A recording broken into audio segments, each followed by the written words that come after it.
All right, good evening. I'm Spencer Williams. I'm the Director of Land Use and Topography for Brooklyn Borough President Antonio Reynoso and serving as chair of this Brooklyn Borough Board meeting.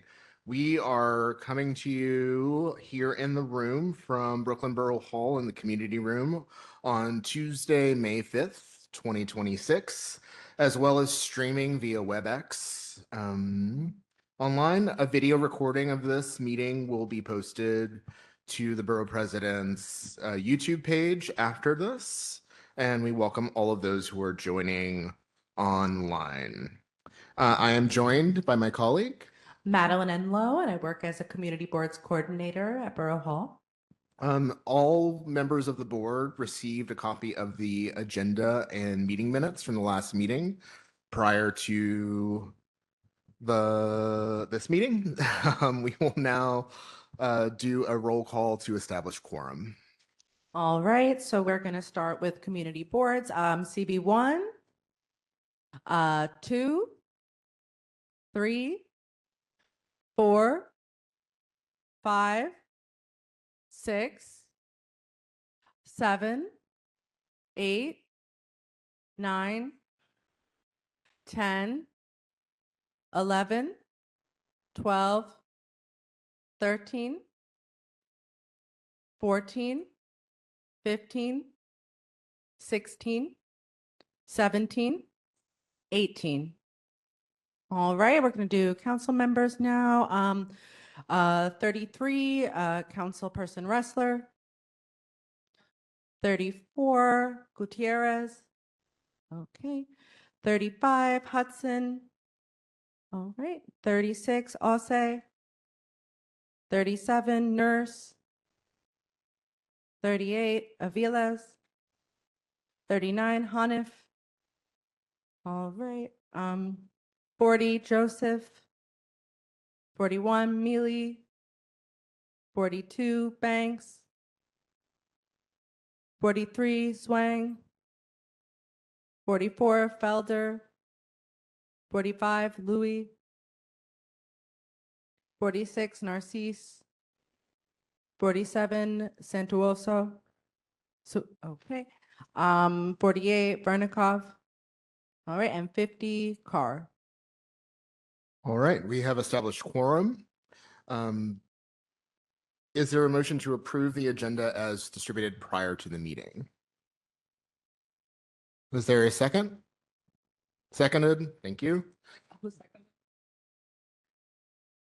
Okay, voice vote. All those in favor of the agenda, say aye. Any opposed? Any objections? The agenda is approved. We'll now move on to the approval of minutes from the April 7th, 2026 Brooklyn Borough Board meeting. Is there any discussion on the minutes? Is there a motion to approve the minutes as distributed prior to the meeting?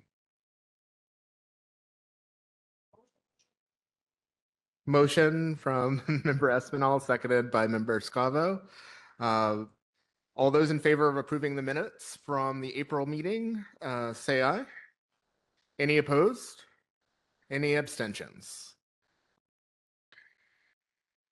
All right, we will now move on to Borough Hall and board member updates. As a reminder, if you would like to make an update, please turn your placard vertically and we will call on you in that order and make sure that a microphone can get to you so that anyone who is streaming as well as for the recording can be heard. So if you have an update, please turn your placard. Member Hernandez.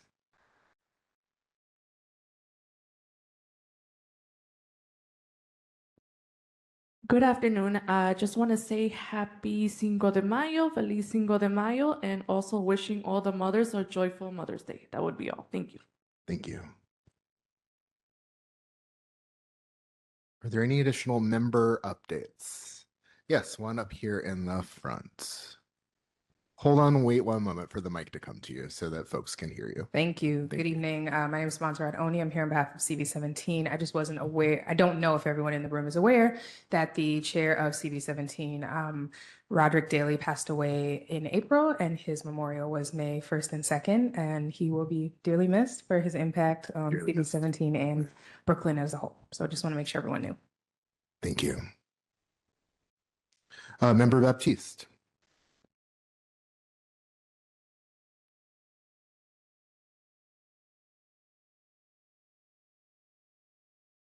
Thank you very much, Mr. Chair. Piggybacking on that, I want to know if it's the chair would entertain us having a moment of silence in honor of Chair Daly. Absolutely.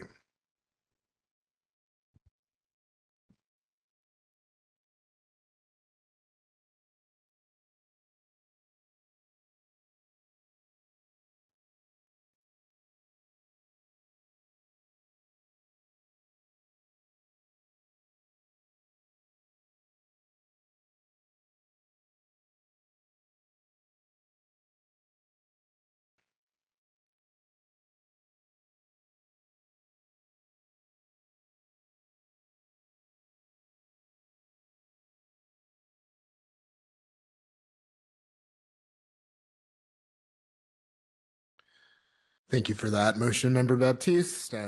Much appreciated. We have a number of updates from Borough Hall. With it being May, it is now graduation season. And so open now is our 2026 graduation award nomination process. There's a flyer up at the front. But Brooklyn Borough President Reynoso is proud to announce that nominations are now open for the 2026 pre-K through 12th grade graduation awards. School administrators are invited to nominate students until Monday, June 1st. More information can be found on our website. Let's see, this happened today.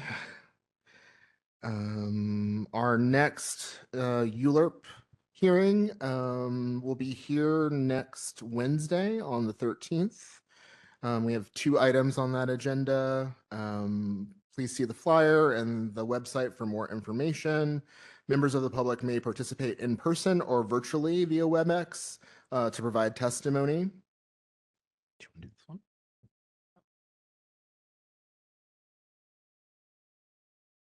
And also, Borough President Reynoso is deeply alarmed by the new work requirements for SNAP that came into effect this month. While our office cannot provide direct case-to-case support on these changes, our constituent affairs team can provide you with more information on the various resources that are available for you.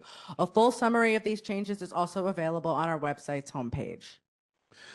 We will also be hosting a Workforce Reentry 101 for older adults, focused on supporting and empowering those adults that are seeking to re-enter the workforce. Our goal is to connect older adults with career development resources such as training, volunteering, and skills building opportunities.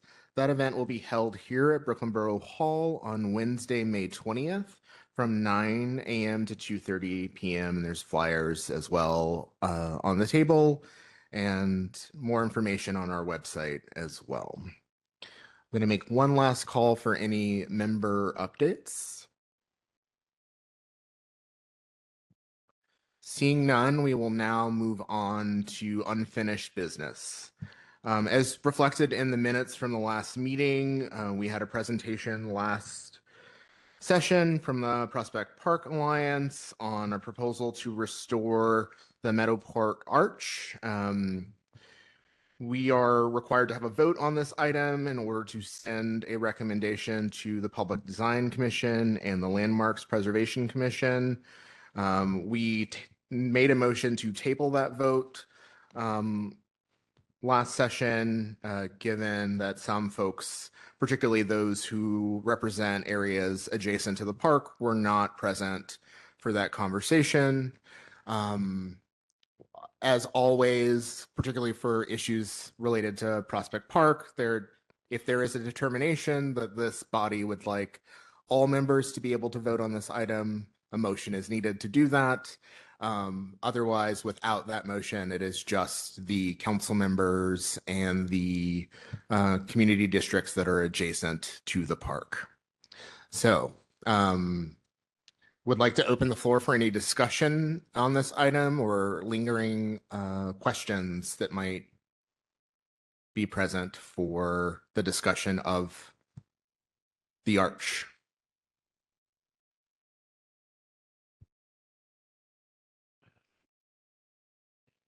Okay. Yes, that would be great. And I will reiterate that there was a lot of support in the room in the last conversation, but just a decision to postpone the vote. Go ahead. Not much to say, just CB6 is supportive and Prospect Park Alliance has been great in engaging with us on the details of the project. Thank you. Are there any other comments, discussion? Member Baptiste. Thank you very much, Mr. Chair. Regarding the proposal, I think that the proposal is well received by CB9. This is pretty straightforward. This is maintenance that needs to be done. This is something that should be considered for all our infrastructure to make sure that it's enjoyable, that it looks good, that it really represents what we are as a community in Brooklyn. So CB9 has no objection. Okay. On the matter of whether or not this is an item of borough-wide significance, is there a motion to, there's been a motion by Member Baptiste to, and seconded. All those in favor of enabling all members of the Borough Board to vote on this item, please say aye. Any objections? Any abstentions? All right, this has been determined to be an issue of borough-wide significance. And so now open to any motions to support or do anything else with motion to support from Member Scavo. Is there a second? Several seconds. Could do Member Baptiste for a second. Okay. Okay. All those in favor in submitting positive recommendation to the Public Design Commission and the Landmarks Preservation Commission for the planned work to update and restore the Meadowport Arch, please say aye. Any opposed? Any abstentions? Okay, great. We will get that support over to both of those bodies in short order and also communicate with Prospect Park Alliance this body's support for that project. Thank you all for the discussion and ease for this vote. We will now move on to our communications and reports. We have a number of presentations today. The first presentation will invite folks from the Center for Brooklyn History, which was formed in 2020 by Uniting Brooklyn Historical Society and Brooklyn Public Library, enabling them to combine their materials and collections over the past 157 years with the Brooklyn Public Library's collection, which has enabled it to become the most expansive catalog of Brooklyn history in the world, including, I will say, a number of really phenomenal oral histories that have some really great stories from Brooklynites of the past. And so we will welcome to the dais our chief historian, Dominique Jean Lewis, Skylar Schuler, assistant director of education, and Natipa Guy Clement, the Director of Special Collections. Welcome.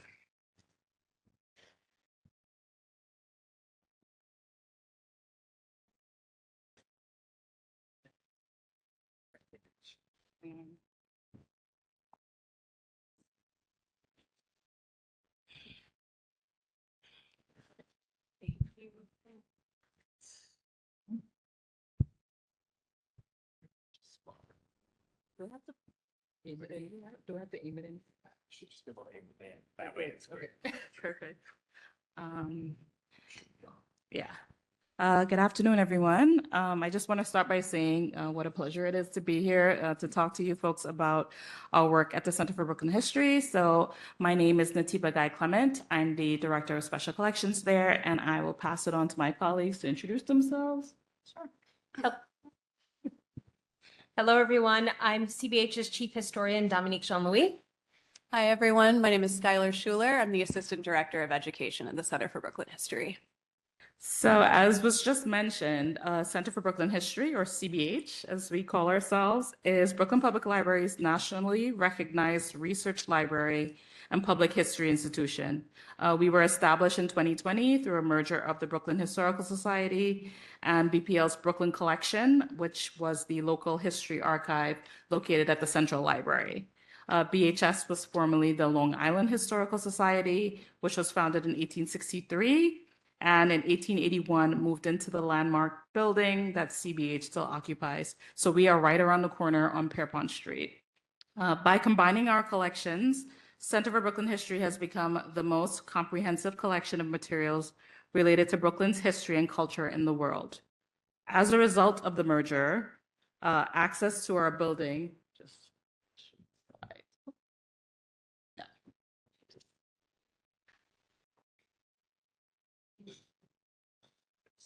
oh, thank you. Okay, perfect. Yeah, this one's fine. Access to our building, collections, and educational offerings and programs are now free and open to the public. A goal of the merger was to further democratize access to these amazing materials so that they not just benefit the residents of Brooklyn Heights and the surrounding neighborhoods, but to take advantage of BPL's network of branch libraries to reach the entire borough. So CBH provides visitors with dynamic ways to connect with Brooklyn's story through our collections, public programs, educational resources, and exhibitions. In addition to stewarding our collections, the core pillars of our work at CBH are exhibitions and public history, which Dominique will talk a little bit about. Preserving and sharing public history is at the core of our mission. Our exhibitions invite visitors to interact firsthand with archival materials, art, and ephemera. Education, we connect New York City students and teachers to unique educational experiences that bring Brooklyn's history to life. And public programs, we offer free weekly programs that reflect our history and bring expert insight to the pressing issues of the day. So my favorite part, CBH collections. So our collections document the commercial, residential, community, and civic development of the borough and the region from the 1600s to the present. And our collection includes over 33,000 books, 1,600 archival collections, 1,200 oral history interviews, 300,000 photographs, 2,000 maps, 8,000 artifacts, and 300 paintings. And I always like to say that these numbers will never be static because our collection is constantly growing. So this is just a ballpark of what we have. And we're continuing to grow the collection with a particular emphasis on underrepresented communities and stories, and to ensure that we also have contemporary material for future researchers who will be writing the history of Brooklyn. Our collections range from a 1643 deed for land in Coney Island, owned by Anthony Van Sally, who is considered to be the first Muslim settler in the United States, to archival collections from elected officials, including the papers of former Congressman Major Owens and Raymond Ingersoll, who was borough president from 1934 to 1940. Researchers can make an appointment with our librarians and archivists for research help or to see particular items. Last year, our team answered about 1,500 research queries, and our research requests range from questions about neighborhood, family, and school history, and information about what happened in Brooklyn during specific times. One of our most used resources is Brooklyn Newsstand, which is a digital, fully accessible, searchable resource of digitized Brooklyn newspapers from 1826 to 1999. We also provide support to researchers with genealogy, providing branch-wide access to the Ancestry database for patrons who are interested in their family history. This year, we've accommodated over 6,500 visitors to our landmarked Othmer Library, again, working on our promise to democratize both our spaces and the collection And we continue to collect material about Brooklyn's history that highlight the lives of Brooklynites. So I'm going to pass it over to Skylar to talk a little bit about education. There we go. Thank you. So in the education department at Center for Brooklyn History, we connect New York City students and teachers to unique educational experiences that bring Brooklyn's rich and diverse history to life. Our programming and materials reach over 3,000 students and teachers across the borough each year and include Brooklyn Connections, which is a multi-session residency program for 4th through 12th grade students, where CBH educators partner with schools to explore various topics through primary sources from our collections. We offer K through 12 field trips where classes visit CBH to engage with our exhibitions and archives. CTLE certified teacher professional development workshops where teachers gain new resources, skills, and content knowledge related to Brooklyn history. Summer Scholars, a paid internship program for high school students to take a deeper dive into archives, libraries, and museums. And in 2020, we became the home for New York City History Day, National History Day's regional contest, where 6th through 12th grade students create projects based on original historical research and analysis. I'll pass over to Dominique. So to speak a little bit more about public programs, we're lucky enough to have had some recent exciting speakers like Chris Hayes, Nicole Hannah-Jones, who will be visiting us again 2 weeks from on the 15th, Jennifer Egan, Russell Shorto, and on a sold-out panel about community boards, Carol Ann Church, Josephine Beckman, and Ethan Norville. So we had people coming in and talking about the work of community boards. We frequently partner with other organizations such as Brooklyn NAACP, Brooklyn.org, and the Municipal Arts Society. We have over 60 public programs a year. We average about 2 a week, attracting over 6,000 attendees. But to talk a little bit more about public history, we really look at public history as the way we welcome the public both into our space around the corner. So and also bringing CBH's collection and interpretation out into the rest of the boroughs via BPL's 62 branch libraries all around the borough. And we also collaborate with community-based organizations and groups. To give you a taste of what that looks like, currently on view, we have People Making Power, Politics in Brooklyn. So this is an exhibition about the history of politics in Brooklyn up on display through August. And we also have Memories Matter, which is a collaboration with the East New York Community Land Trust and the MTA Vacant Unit Activation Program, which is currently on display in an abandoned newsstand on the Euclid Avenue subway station on the ANC lines. So in addition to providing exhibitions, we also provide programming to activate those exhibitions. Those range from on-site opportunities like weekly exhibition tours, pre-scheduled and also by request, and if you can make that request, and public programs. But also we take those opportunities off-site. We did a series of branch library genealogy workshops in support of last year's exhibition, Traces, Family History Research and the Legacy of Slavery in Brooklyn. So we're always thinking about bringing people in and also taking our show on the road. As another indicator of that, our current exhibition up in our Great Hall, please, is the Battle of Brooklyn Fought and Remembered. So the largest battle of the Revolutionary War took place right here in Brooklyn, and we're using this exhibition to share that knowledge and share some of that history with Brooklynites and people interested in Brooklyn's history. You want to go to the next slide? So this exhibition uses art and artifacts from CBH's collection, which Natiba mentioned. We are lucky enough to have the opportunity to share a set of priceless, rare historic maps with the public, which are usually not on public display.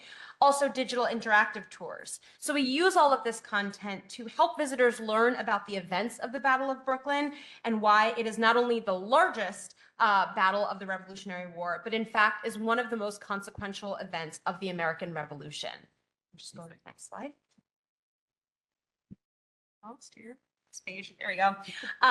And so also in this exhibition, we very intentionally titled it The Battle of Brooklyn Fought and Remembered. So in addition to the story of what happened during the Battle of Brooklyn, why was it such a turning point, we also want to share with Brooklynites how Brooklyn has been a steward of this history over the course of the last 250 years. So they encounter the many ways that Brooklyn has commemorated the Battle of Brooklyn and America's founding, including monuments, memorials, and celebrations, some of which are physically in or have taken place in your districts and among your constituency. And we also share the history of how Brooklyn, since 1776, demonstrates how anyone can lay claim to this revolutionary legacy and inherit the ideals the battle was fought to establish and protect, including these adorable school children in their 1976 bicentennial yearbook at Wingate High School. Do you want to go to the next slide? Yep. So we thank you all for learning a little bit more, just a taste of what we do at the Center for Brooklyn History. Our contact information is shared with you here. You're also, of course, welcome to reach out at any time so we can explore ways that the history that we collect and that we interpret and that we educate people on in Brooklyn, how that can be in service of the work that you all do. Thank you so much. Thank you, Dan. Thank you. All right, we will now open the floor for discussion or questions.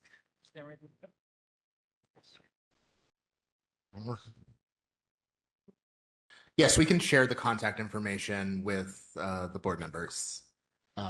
Member Brewer. Thank you so much for what you do. How does one add to your collection? Great question. Yeah, that is a great question. Yes, so you can send me an email with just a description of what you're thinking about adding. And yeah, and we'll take it from there. We have a collection development policy that kind of outlines what we collect, which I can share with you as well. But we're really open to kind of anything that kind of helps us to further the telling of Brooklyn's history. So always happy and appreciative to have new material. I would also suggest just like coming off of last week's event, there may be an opportunity for folks to record some personal narratives around community boards and serving on community boards that could add to the oral histories collection, just to really talk about what information is there. There haven't been that many new oral histories that have been added recently. In part, they're like quite an undertaking to get folks to sit down for a couple of hours, but I know that that's come up in this body a lot of like, how do we remember? And so, you know, if folks would be interested in discussing that further, I'm certainly here and available to like help think through how we might be able to do that. Just being responsive to some of the things that have come up here, and this being, I think, maybe a good opportunity. Yes, Member Boosterhouse.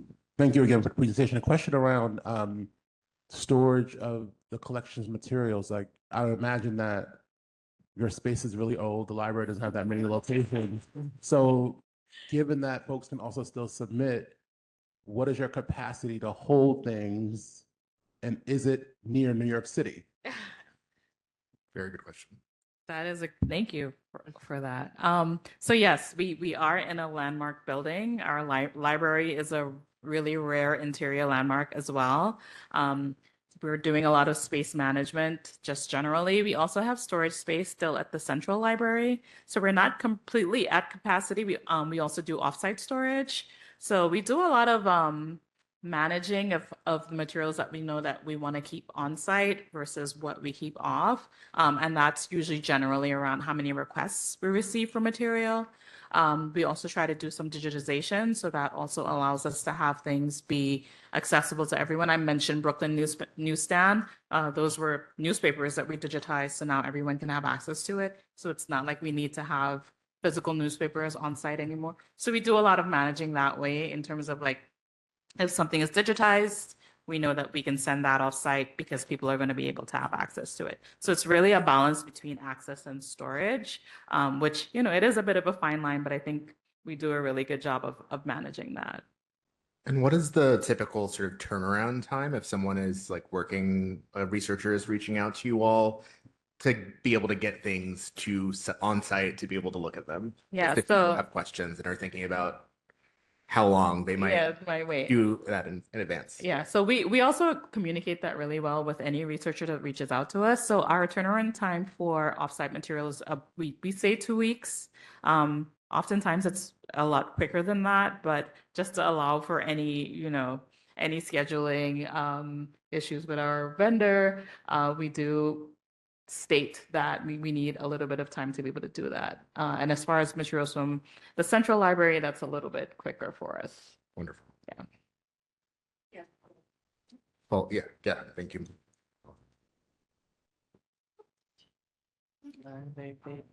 Wondering, are all your materials cataloged? And could you use, because I just imagine you have a lot of stuff. Yes. Could you use support from volunteers to help catalog? Everything is not cataloged because, like I mentioned, we're constantly bringing in new materials. So we do have material. We have a queue of particularly archival material that need to be processed and a finding aid created. We do have a lot of students who come in and do projects for us. We tend to only offer paid positions just because it's the right thing to do. So we do have partnerships with like Pratt, for example. We get a fellow from them every year who actually is helping us to inventory our art and artifacts that are on site. We have a project archivist right now working on what is it? Puerto Rican Oral History Project. Yes. And we have another one who's working on a couple of community archive projects. So we do get a fair amount of folks that we are able to take on and pay them. The space that we sit in is also, we don't have a lot of seats, so that's also something that I have to consider. But we definitely are able to take on folks, but we do like to be able to pay them. Member Herrera. Thank you for the presentation. We love the Center for Brooklyn History. Our member got to participate in the reparations panel back in 2024, so it was great to be there with her. A question on some of the off-site exhibitions. I know you mentioned that you had one at Euclid Avenue on the A and the C. How long do those typically are set up for? Like if we had an idea for an activation in the district, like how long would that be able to stay there? How long would be able to stay in the district? In that spot? It depends. So for the MTA's vacant unit activation program that we worked with for the Euclid Ave activation, I mean, before the exhibition, it was an empty newsstand. So what's been communicated to us is that as long as we would like to have it up and as long as it withstands everyday traffic, we're welcome to continue using it in the space. Exhibitions are costly to design and put up, so we don't have any plans at the moment to update or to refresh it.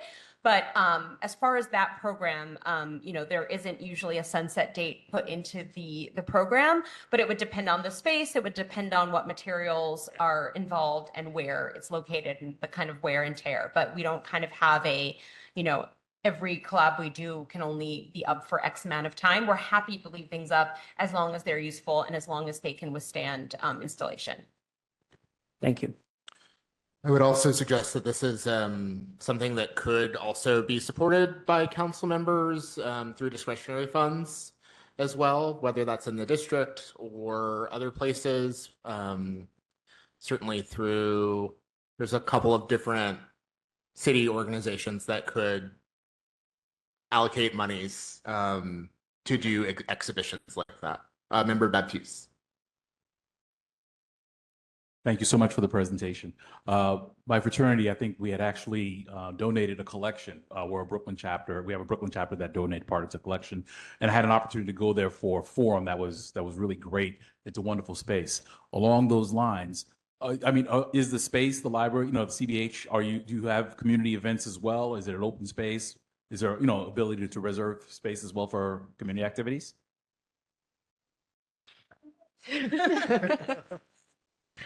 Dominique said kind of. I think most of our space use is kind of dedicated to our public programs. I don't think it's out of the question to have community events. I think that's more of a question of like scheduling and figuring out when our space would be available. Yeah. We do have limited space for, we have like a small room, a small classroom that we can provide for, smaller breakout group meetings, or, we have cyclists who come and have their meetings there. So there is community reservable space. It's just on the smaller side. And so it would depend on, as Nativa said, the schedule and the scale.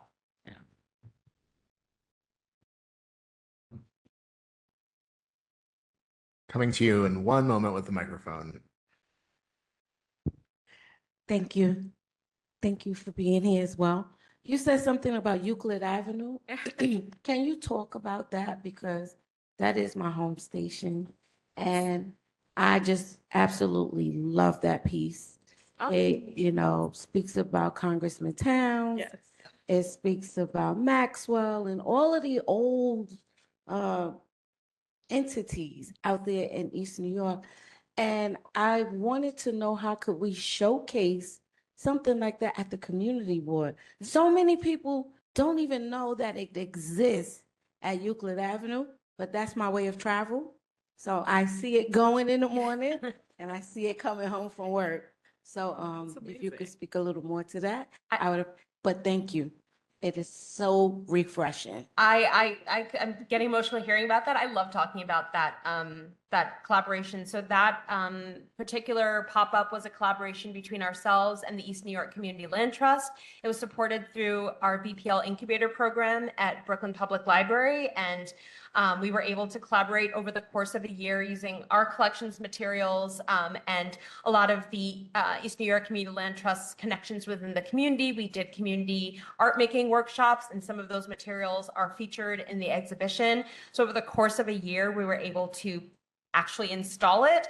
And then that left us with a gap of resources, time, money to actually activate it. So we got a small grant from the Smithsonian to be able to activate the space a little bit more. It's your home station. You might be familiar with the Preserving East New York, a community-led organization that does local history walking tours. So we worked with them to offer a very popular walking tour, as well as other workshops. We rolled in our genealogy workshops to be held at the former New Lots site. So it's one of those things that, because we don't have a sunset date for that exhibition, we're always open to more to activate it.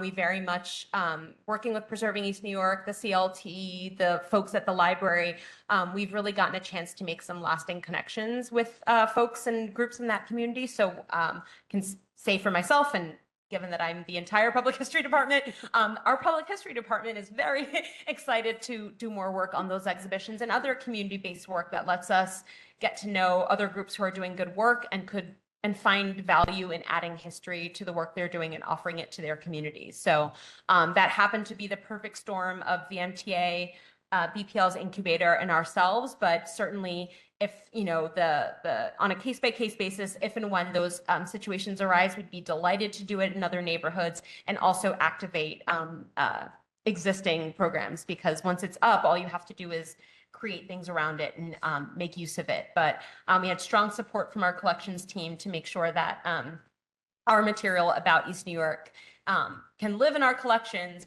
where it's kept safe by Nativa and her team, but is also accessible to people on their daily commute. So it was a real joy to do that project. And I just want to add to that, just how our work can be full circle in many, many ways.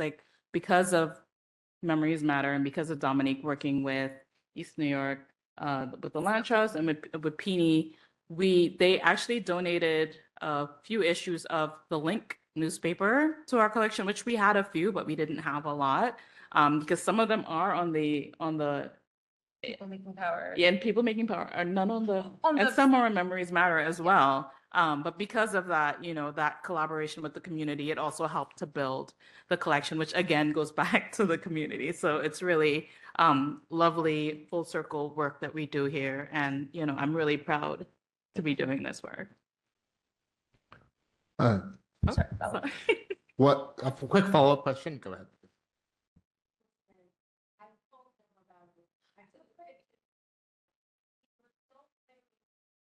Yeah.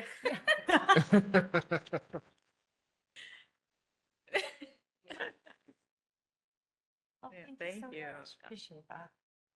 Member Hernandez?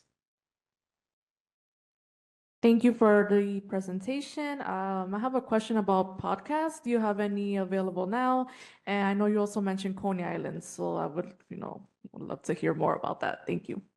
Sure. So, whereas the former Brooklyn Historical Society had a little bit more capacity to be churning out regular podcast episodes, we unfortunately don't have exactly that capacity now. I strongly recommend checking out those archived episodes that the former Brooklyn Historical Society did. The podcast is called Flatbush in Maine.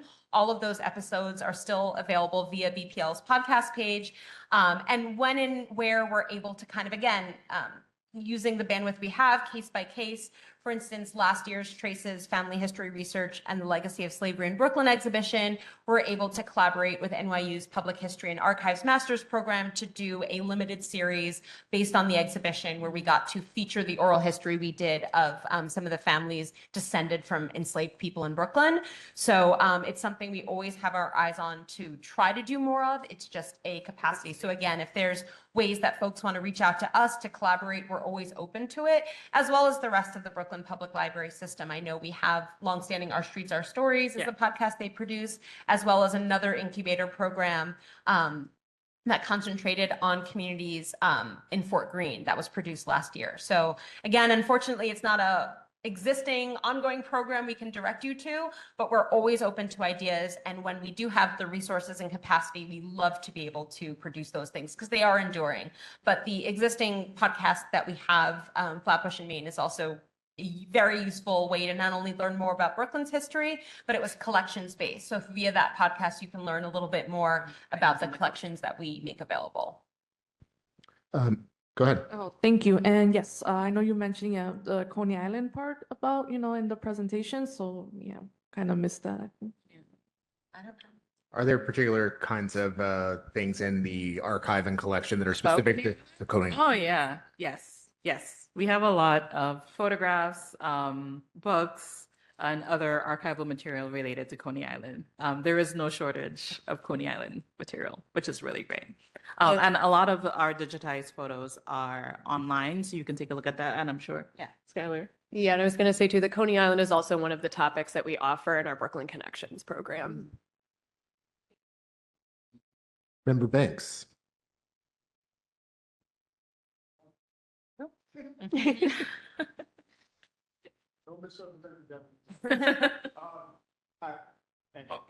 Michael Lambert from also Councilmember Chris Banks, who also represents the Euclid Avenue subway where that installation is. Now, the thing is, this is the first I'm hearing about this. So my question, two questions. One, how do you promote the exhibits locally? And two, you mentioned a local group in East New York called Preserve East New York. I've never heard of them either. So could you tell me a little bit more about them? Sure, Penny. So I'll answer your second question first. We were referred to the folks at Penny, so Zulma Lefen and Farah LaFontant, who are both wonderful stewards of East New York history. They're doing this on their own, so as their capacity allows, they conduct walking tours of East New York, which leads me to the answer to your first question. For the most part, we're able to promote our exhibitions and our programs through our website, through our social media, and through our newsletter. So if you're not already, I highly recommend, Brooklyn Public Library has a newsletter that goes out once a week. Ours goes out. We have a newsletter that goes out once a week. And then our events are also occasionally featured on Brooklyn Public Library's newsletter. So that's always going to be your first way to find out about programs that are happening on site and off site, new collections, new blog posts that Natiba and her team write. That's a great way to find out what's going on. And then our social media channels as well. So we're at Brooklyn History on all channels. And that's also where we provide updates. And also when we work with community partners like that, they also will advertise the program via their newsletter, their social media. So socials, newsletters, and of course, the main page of our website are probably the best places to find out more. And then we also make use of the Link NYC kiosks where you'll sometimes see our events promoted. Alongside other sort of history from New York City as well, like Yes. historic photographs and factoids. So it's a good place to find out about things when you're waiting for transit or walking around the neighborhood.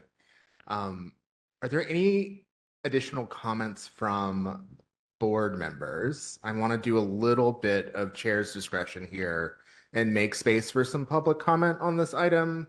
There's been a member of the public who has indicated a desire to contribute to the conversation. I know that's a little out of our norm, but not out of possibility. So if you will oblige me with a little chair privilege, I would like to extend some time to a member of the public.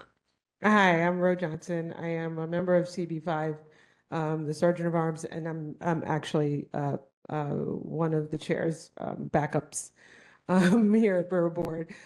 Big fan of your library, and I have a question because we've been building a very robust archive ourselves at CB5. And what is the intellectual property structure with regard to licensing and retaining ownership of the archive but creating access to people, to your patrons, to especially researchers, to access it but retain ownership? Yeah, I love questions like this. I actually did a whole webinar about this stuff, but shameless plug. So we have structured ways that we so every new collection that we bring in, there's a deed of gift, right? It's basically a contract that outlines how exactly we use your material. So you can decide if you want to give us the ability to license or if you do not. We provide materials to researchers for educational and personal use. We do not, if you do not want us to license or provide anything for commercial use, we don't do that. And that is outlined very straightforwardly in our deed of gift, which is something I give to every single person ahead of time. So if you want to take it to your lawyer and have it reviewed and come back to me, that's absolutely fine.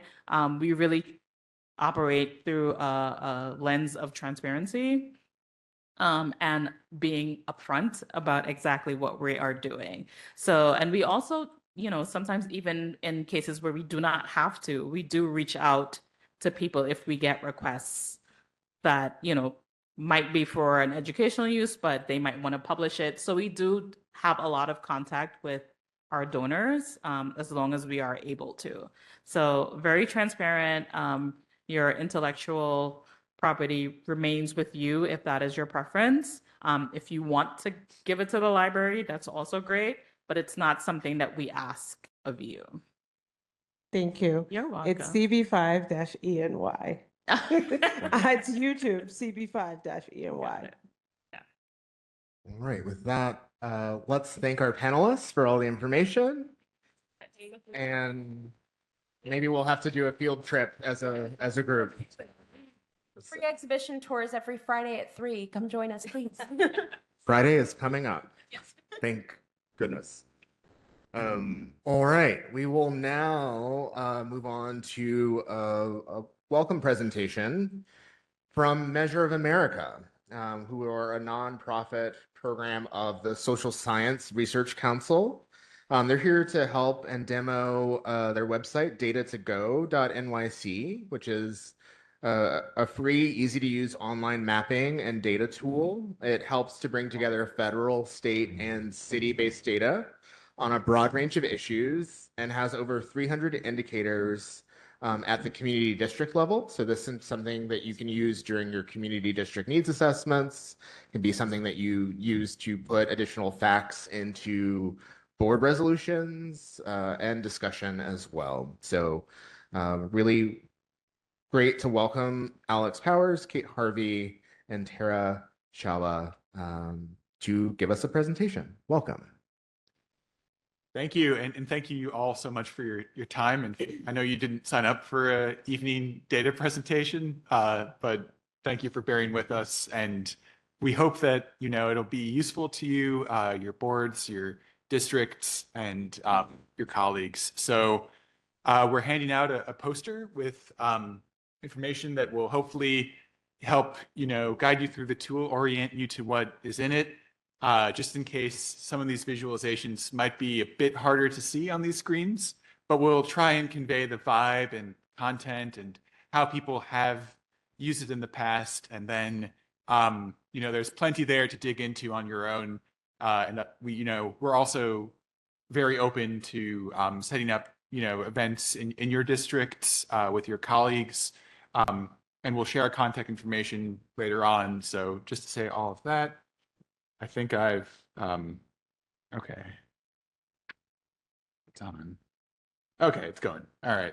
So we are a team within this formerly Brooklyn-based think tank, the Social Science Research Council, that's been around since 1927. We are a team within this larger organization that's nonpartisan, and we study well-being and access to opportunity in the US. And we do work across the country, and we've done a lot of work in the city. It looks like some posters might not have made it. I'm going to start some on this side as well. Thanks.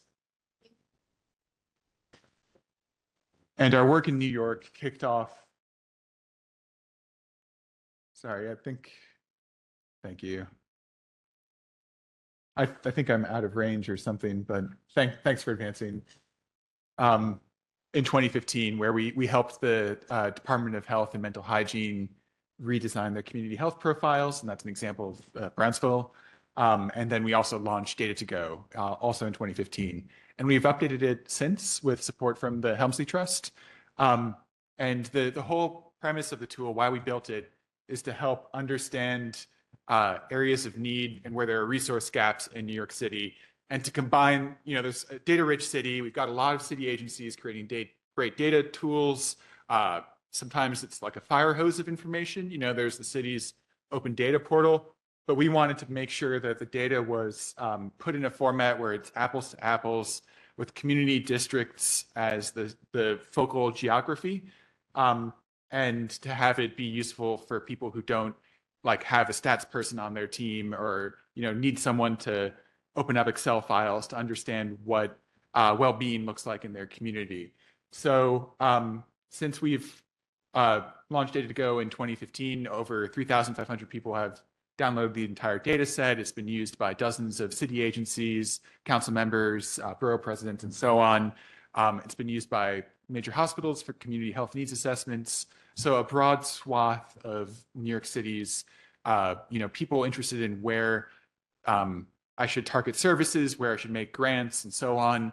They've used this tool. Former council member Cornegie also used this tool in his State of the District programming in 2016.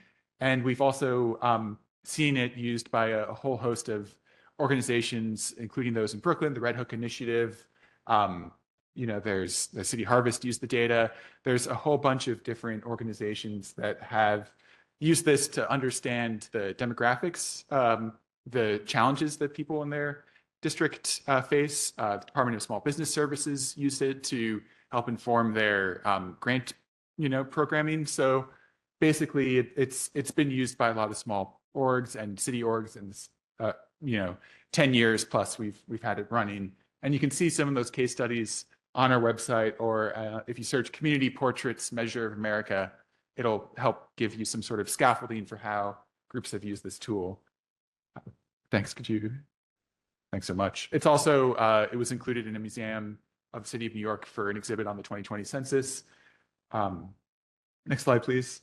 And then something we're particularly proud of, we collaborated with The Trace, which was a gun violence focused newsroom, and the city, and spotlighted there was a trauma care desert in Southeast Queens, that people who were injured by gunshots in Southeast Queens were far more likely to die than people across the rest of the city. Thank you. And I think that I'm out of range maybe here. Anyway, the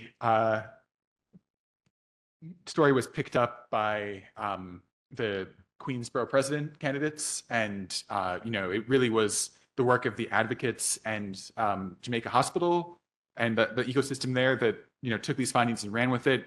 But it did lead to a $150 million investment from the state and 25 from the city to help expand trauma care coverage at Jamaica Hospital, which is a great impact. And we revamped this last year, or actually over a process of 3 years, and launched it last year.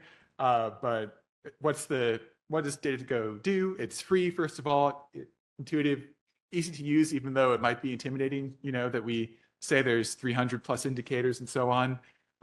It's transparent. All the data is sourced.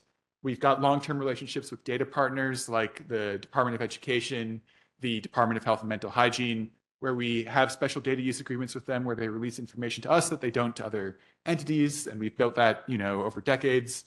And in this latest update, we've got data for the neighborhood tabulation areas too, which is the Department of City Planning's, you probably all heard this already, but it's smaller than a community district, but it's larger than a tract. So you can get more information at this level that's reliable, you can't get at the census tract level. So this new version, it's got 400 indicators in total, change over time, and over 500,000 data points, which was a lot of fun for us to check.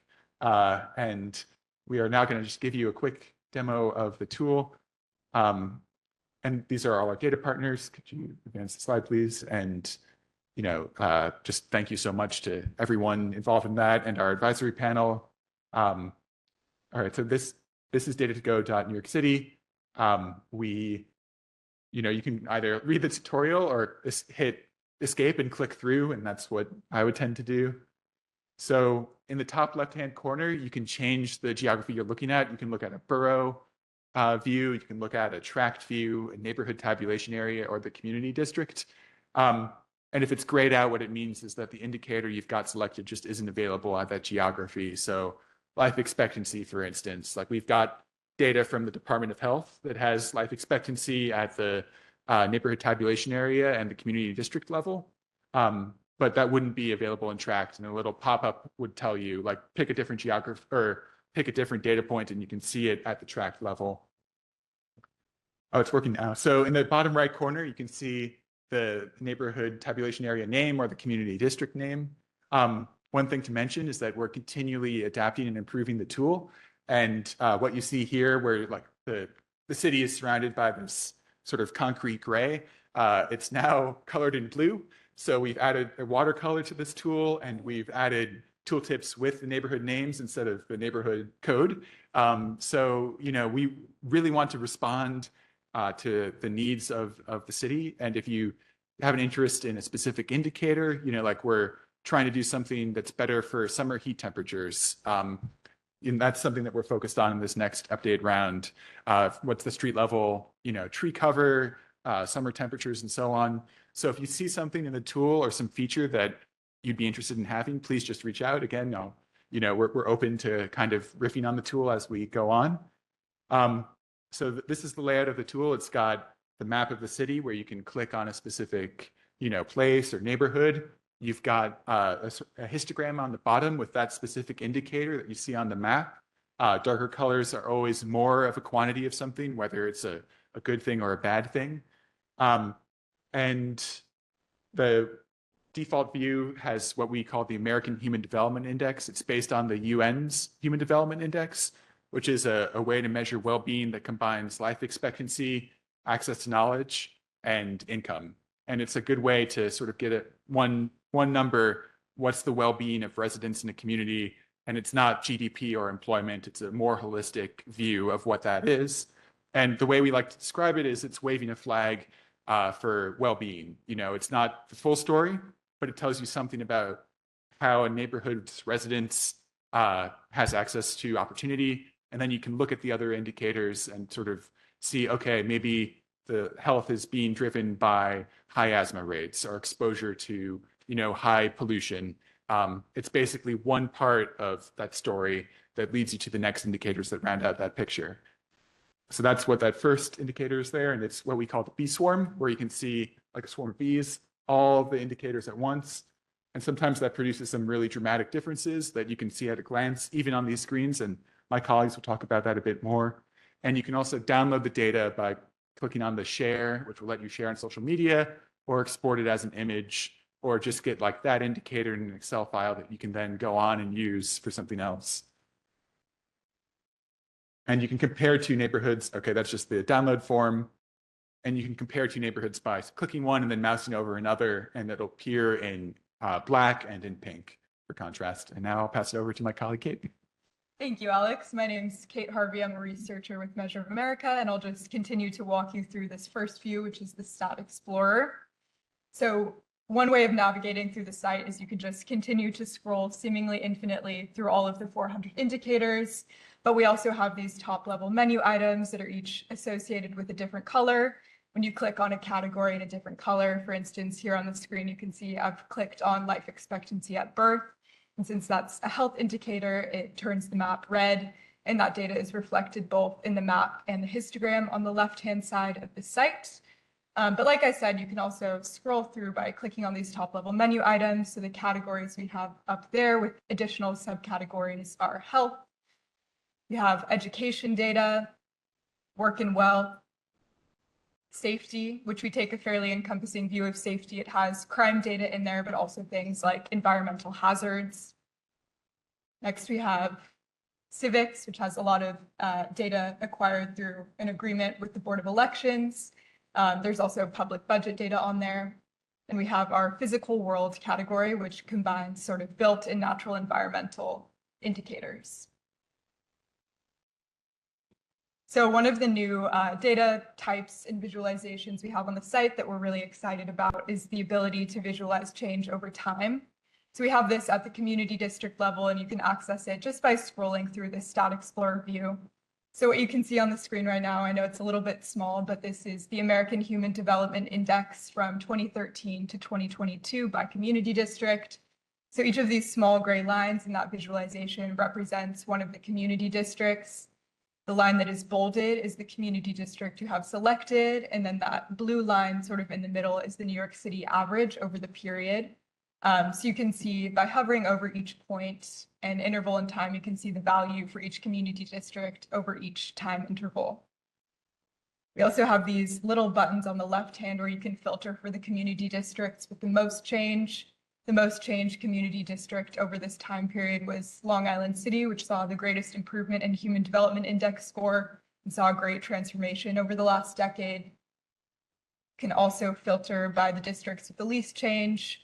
In this case, it was Tremont, Belmont, and West Farms in the Bronx, where the well-being score actually fell by about 5% between 2013 and 2022. Another data type that we have in the Stat Explorer is point data, which is data on features of interest, so things like libraries, schools, hospitals. And these again just appear in the scroll and you can toggle them on. So you can see here on the map, I've toggled on charter schools, and all of these red points populate the map, each representing a different charter school. On the left-hand side in the histogram, also you'll see that that counts up each number of charter schools within each community district to give you a bit of information about how many points are located in each geography. If you zoom in a bit closer, here I've zoomed into Bed-Stuy, and the point I've selected is for the Brooklyn Excelsior Charter School. And for each different type of point data, there's a bit of associated metadata. And since this is a school, we have information on student enrollment, and then proficiency rates for 3rd and 8th graders in both math and English. But of course, this varies. For hospitals, for instance, we have data on wait times, things like that. Another great use case for the point data is you're able to layer it on top of a different indicator. So if you scroll to a different place, you can select a different indicator, and the points that you've toggled on will remain on the map. So in this case, I scrolled up to our core stats section, and I've selected the indicator that represents the share of the white population. Alex mentioned our color scheme. So in this case, the areas that are appearing on the map in this very light shade of yellow are areas that have a lower share of white population, where the darker, more mustard yellow color represents areas that have a higher share of white population.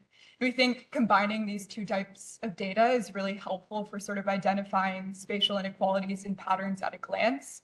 So one thing I noticed when looking at this map is that in the Bronx and in parts of central Brooklyn, areas where there are low shares of white population, it appears that there's a higher share of charter schools in those community districts.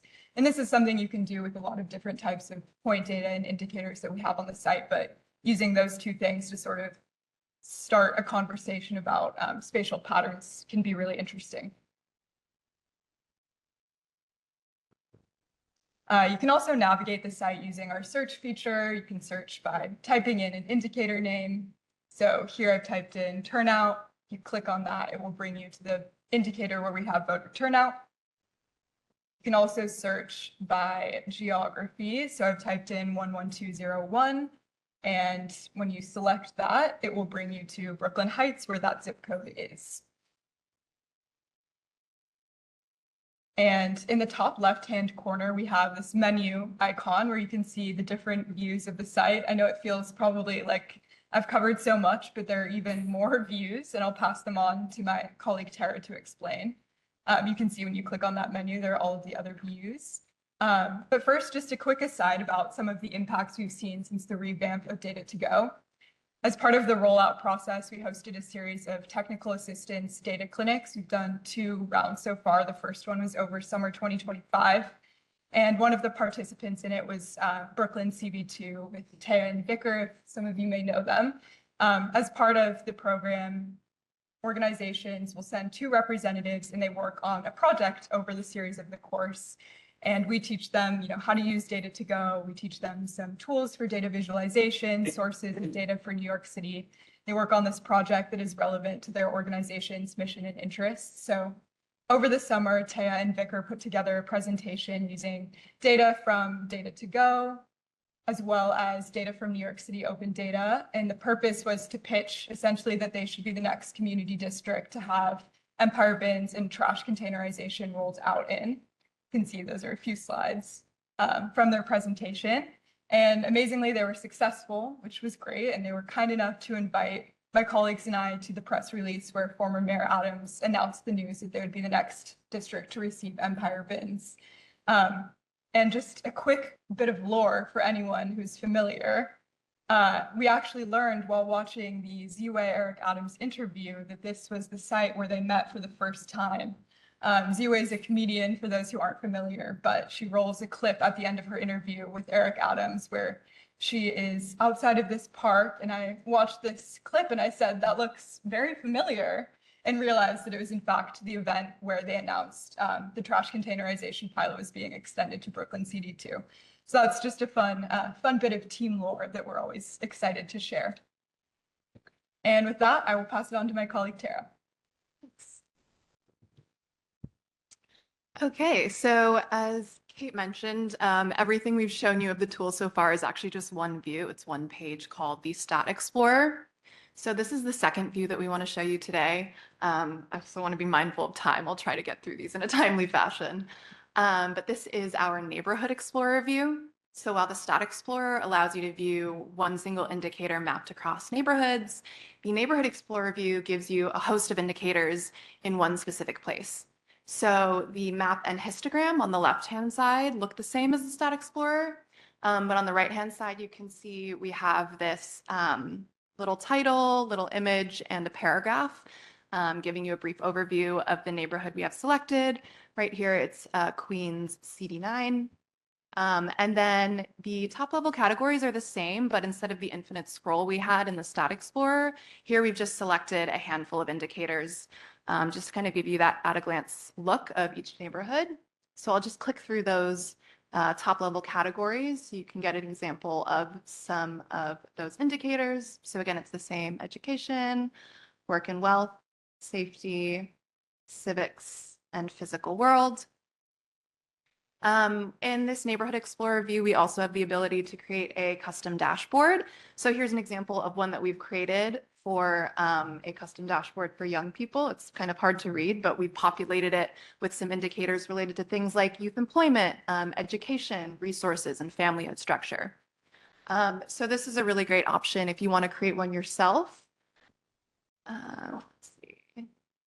You would just click custom. There's a little option to add a module. You give your module a name, and then you start typing for the indicators that you'd like to add. Just select those, sort of click a little button, and then you click add module, and that populates it on the screen. So if there are very specific indicators, specific themes that you're looking at that you want to be putting all together, this is a great way to do that.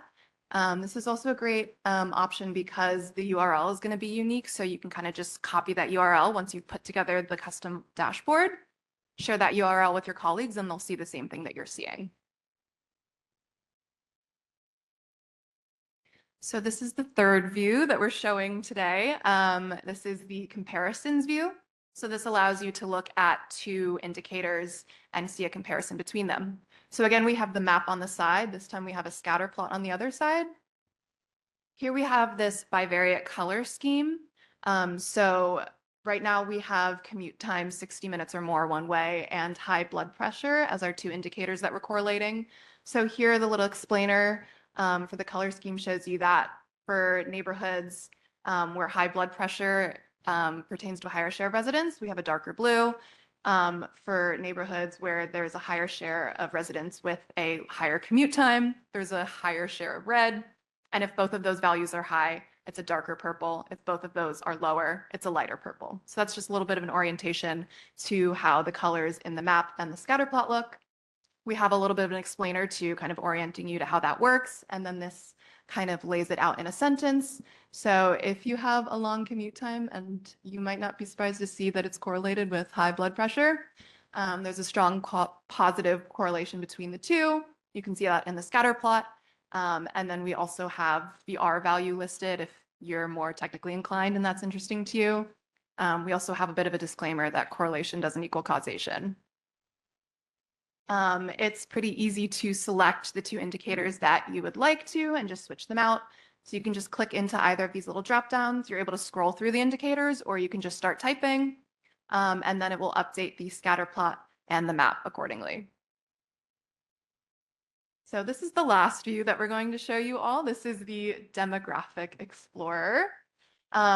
This one allows you to break down a neighborhood by demographic group. So we break a handful of indicators down by gender as well as by race and ethnicity. We don't have every single indicator in this view. It's only a select few from the health, education, and income categories. This example that we have up here on the screen is median personal earnings. Right now we have the Upper West Side selected.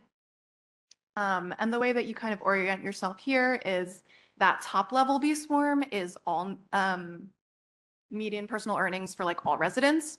So that's the distribution across the city.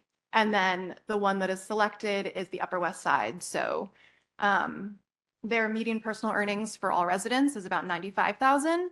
But as you start to go down the list and see the different demographic groups, you see that there's actually a lot of disparity between them. So the B swarm right below it is the distribution for female residents. You can see that it's actually shifted a little bit to the left. So women across the city are earning a little bit less. The value for women residents in the Upper West Side is about 85,000. So that's 10,000 less than median personal earnings for residents as a whole. The one right below that is median personal earnings for male residents, and you see the opposite. It's shifted to the right, so men tend to be earning a little bit more. The median personal earnings for men on the Upper West Side is about 117,000, so that's a lot more. And you see that as well as we break it down by race and ethnicity. The fourth distribution is Asian residents, and that one actually, the distribution across neighborhoods is spread out. So Asian residents are earning a lot more in some neighborhoods and a lot less in others. The distributions for Black residents as well as Latino residents, you can see are shifted down a little bit lower. And for white residents, shifted a little bit higher. So this view is really interesting because we're actually able to break it down within a neighborhood. And while some people might think that a neighborhood like the Upper West Side is super well off and people are earning a lot, we can see that that's not really the case for every single resident within that neighborhood. So that was a lot of information. Thank you for bearing with us, and we're happy to take any questions. All right. We will now open the floor to discussion and questions. Member Espinal.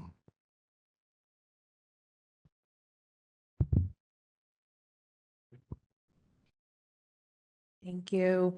That was an awesome presentation. Thank you for being here. That's a lot of data, a lot of information about New York City. How do you ensure the accuracy or the reliability of the data that you publish here? And where do you get all your data from? I'm sorry if you already said that in the first. Oh, thank you for your question. A lot of the data come from the Census Bureau, and you know that the American Community Survey and the Census Bureau, which surveys 1% of the population each year. And we use a mix of that and some data from other data sources like the CDC. They produce a lot of estimates on like prevalence of certain conditions. They still do, even with this administration, which is a relief. There's been an interruption in some of the data on hunger, again, because of this. But we get data with Feeding America. So we have some sort of data collaborations with sort of other nonprofit research groups like the Transit Center for data on jobs accessible via mass transit under 45 minutes in rush hour. I know that was a whole mouthful, but it was a good way to tell like where jobs are.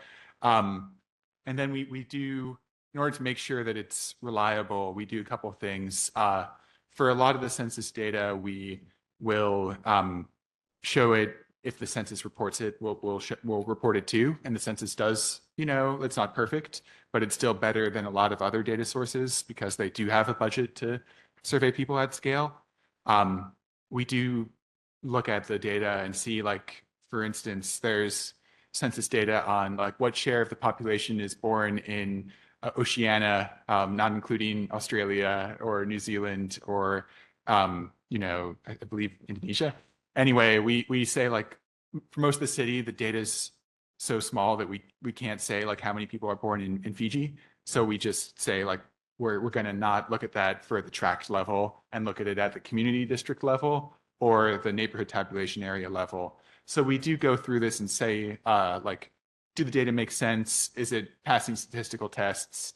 Does it come from an agency that, and they're usually government agencies. It's a lot of city data. You know, we'll get data from the NYPD and, you know, it's not perfect. But, you know, we do reflect that and same with like the Board of Elections data, you know, that we've put in here, but it really is kind of combining information from a lot of different government and like expert nonprofit sources, and then making sure that we, in the process of putting it on the website, represent it accurately and in a way that doesn't sort of misrepresent the underlying trends. But it's a lot of work. I don't want to, you know, yeah.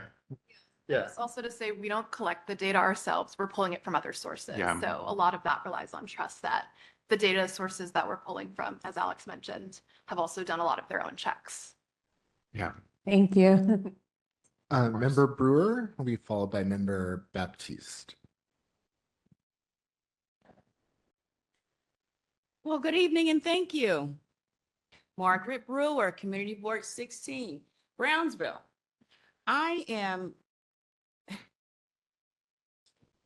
My question, is this a tool that the elected officials use Not every, but yes, we've seen some use. with this tool? We want to get it into the hands of more elected officials, but we have noticed offices download and use the data and work with us. But we are still trying to reach every, you know, elected official in the city. And I will offer Member Brewer that the city of New York has a number of data tools as well. Are the numbers looking like this? Because on a They're- scale of 0 to 10, Brownsville is 3.19. I'm essentially dead sliding on my belly. Yeah. So when it comes to sort of those wellness indicators, in particular, Sorry. in this one, you know, that income factor is going to show up here, and that's going to be different than some other indicators around sort of like the Furman Center has data that's available. There's bites of the Big Apple that the Department of City Planning. Yes. Information would ultimately be the same for the most part, right? Similar in that, but it's being Planning. put together in different We have ways. city planning Yeah. that comes to my community board with plans, right? Yes. You see these numbers here, we have to plan something differently. I need some help. I have elected officials that don't show up. They do not return phone calls. We put together robust plans as volunteers at the community board level. Yes, Member Brewer. These are human beings, and we work and we pay taxes. 3.19? It is unacceptable. Where is he? Thank you, Member Brewer. Member Baptiste. Yes, thank you very much for that presentation. There's a lot of information, a lot of good data. To the point that Chair Brewer said, I think there's a lot of data there that really needs to get down to the community board level. So I have two very quick questions. One, these searches and the visuals that you showed us, are these downloadable? So once you've gone on there and you've gotten your information, are they downloadable? You can get them, export them? Yeah, the most downloads are either for the underlying data or for the map itself. But if you're interested in a different view, you can get the URL and it'll link to the same view that you're looking at on your screen. Or honestly, if you want to like print it, a screenshot is a good way forward. Okay. And the second question is, can a similar training be done? Does your team do it? Or level trainings? Because I think there's a number of committees that would probably benefit from being able to do different views of the data. Yeah, we would love to do that. We would love to work with you to find audiences for this tool. So thank you for we're open to that and eager to do it too. So thank you. Hi, good evening, Michael Lambert again. So I have a question for Chair Brewer. Which indicator were you referring to? No, I was actually trying to follow it on the website, which is a little challenging because your windows open differently than it did on my laptop. Like the upper left-hand window on my laptop was a lot smaller and I couldn't expand it. Yeah. It's right there, right next to you. Secondly, I want to make a statement. Yes. That as a representative that actually has a portion of Community Board 16, that as Ms. Brewer knows, our office is accessible and responsive, and anything she needs is a phone call or an email away.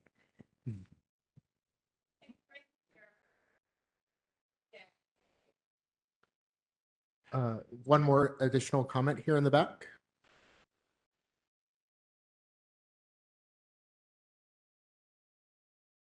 So I'm representing Councilmember Mealy's office, and so I hear you, and I will try to make myself available to you.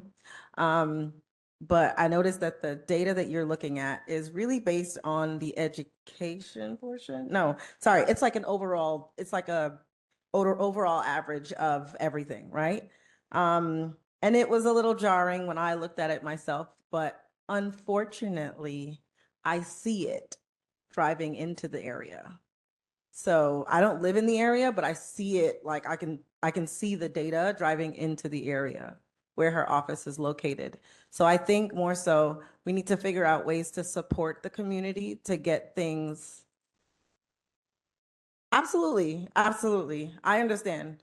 I'm just saying that like in regards to, I hear you, and now I'm like really, my wheels are turning in terms of how we can get better community-based organizers to understand this data so we can get it out to the people so the community can actually benefit and there can be more education around how we need to do better in terms of health outcomes. We need to do better in terms of education. We need to do better in terms of earnings. And so, I mean, there's so many data points. I'm kind of overwhelmed, but at the same time, I completely understand. And I now have 1,001 questions of how to make a change.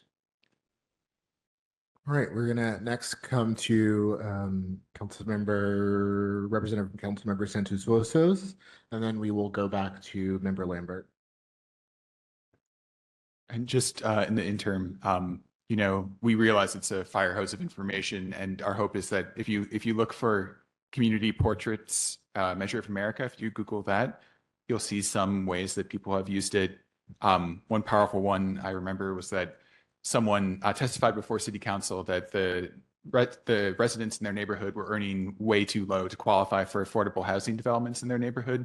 So something like that, like using it for grant applications, or there's some stories in there that will hopefully provide scaffolding. Yeah, We'll come back to you.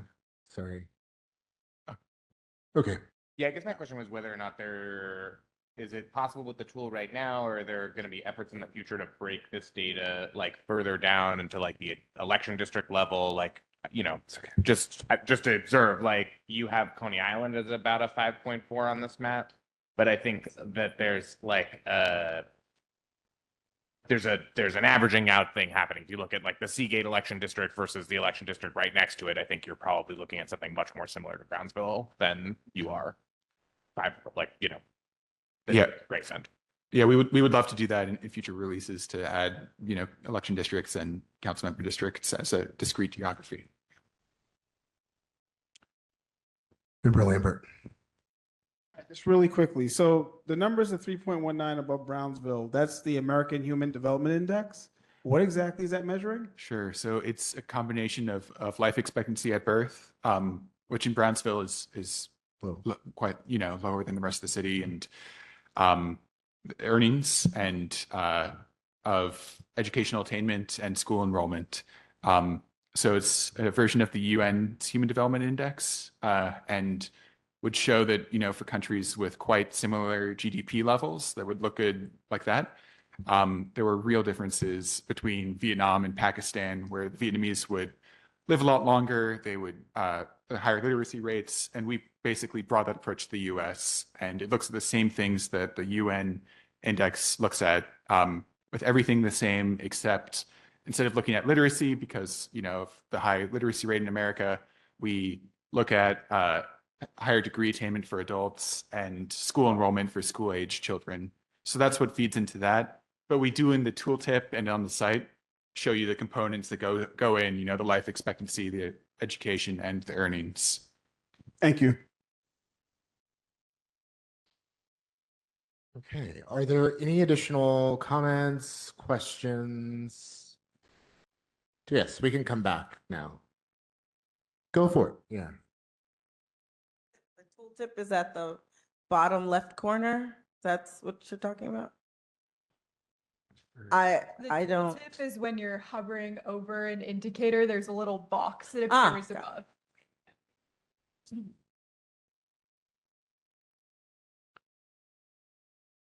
Okay, all right. Last call for comments. Have heard a lot of interest in other data tools and other resources to bring to this body, so we'll certainly take note of that. Why don't we thank our panel from Measure of America on their tool and great Thank you. presentation. Thank you. All right. With that, we have no other business that has been identified for this agenda, and we are going to go ahead and adjourn. Okay. Hold on one moment. Okay. There's been a moment of other business that has been indicated. Let us hear from the member.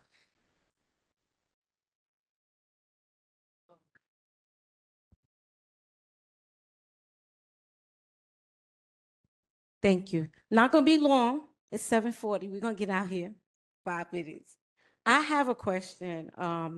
April 22nd, at my general board meeting, there was 3 board members that was voted off for not coming to 4 consecutive general board meetings. That's 4 months. They were reappointed the very next week back on the board. I don't understand where the breakdown from the community board and the borough president's office is, because what that message that was sent was that we did all that for nothing, and our bylaws don't mean anything. We have our own bylaws. In the bylaws, it states 3 or more. They did 4 to 6. And you guys reappointed them the very next week, all 3. So I'm not understanding what happened there. I mean, maybe it could be researched. Maybe someone could get back to me. Yeah, we but can it certainly is get a back to you. Slap in the face. It is a slap. It's disrespectful. We have it on YouTube. It can be verified of the people that were not there, their attendance, everything was stated. But to put them back on the board the very next week, I don't understand it. So I just want to go on record for that, because there's got to be better communication with the borough president's office and the chairs. It's not just the district managers. I would also just suggest as well that the council members do have a role to play in appointments. We meet as an office, we interview all of the applicants. We meet with the council member staff. Council members make recommendations as well. That is a conversation that happens between those bodies. And so it is not just the board, it is not like, there is a role for all of those folks to play. And so if there continues to be issues, you have recourse in your bylaws to do that. And we will certainly follow up on the conversation. Understood that the council members appoint. However, if they're not coming to the general board meetings, why are we rewarding them? I understand. By putting them back on the board. Attendance is also something that is evaluated as part of that process. I can't speak to this particular appointment, but we can certainly follow up on that with you and your board. Thank you. We're next going to go to Member Busareth, and then we'll come over to this other side of the table.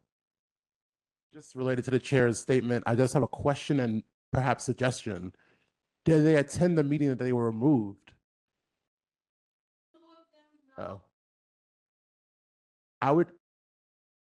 My suggestion as a chair I would remove them again at the next meeting because they did miss another one. Their continued attendance is and you can remove them again. That's my suggestion.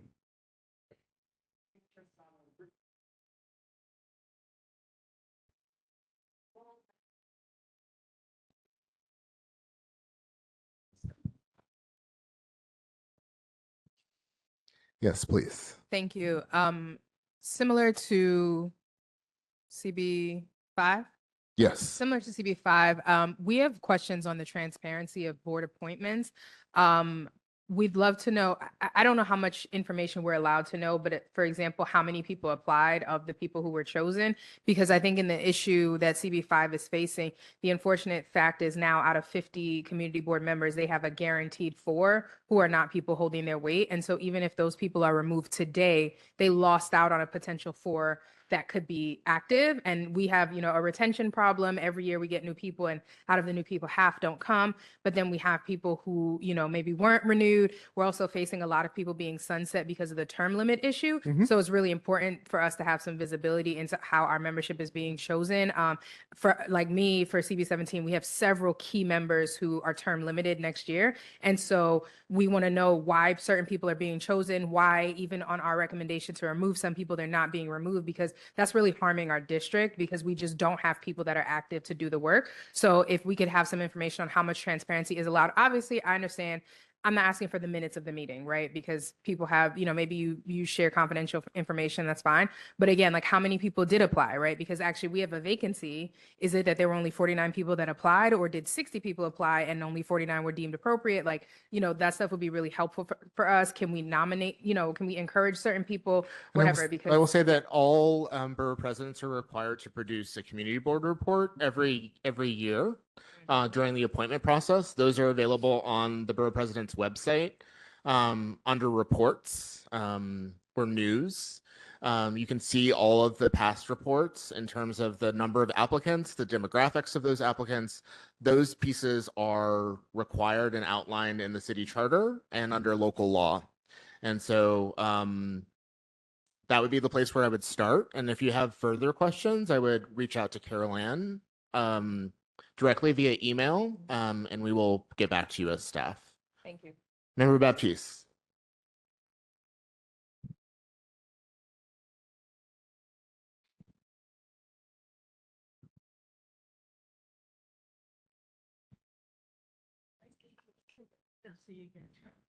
Thank you very much. Very quickly. As next month is our last meeting, would it be possible to generate a report for attendance for who's been attending the meetings? Because I think it's important as well.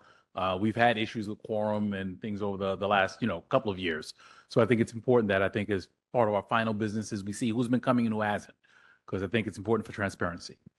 Okay, I will remind you as well that heard that suggestion. We will take that back. The attendance is available on the website as well. We will, is there a reporting period? Would that be the last 2 years or the last year? What is the window in which you would want? Okay, last year. Okay, that is noted and will be shared with the team. One additional call for any other outstanding business. Okay. Having heard a strong and firm no, we are now adjourned. This Borough Board meeting is complete, and we will see you next month.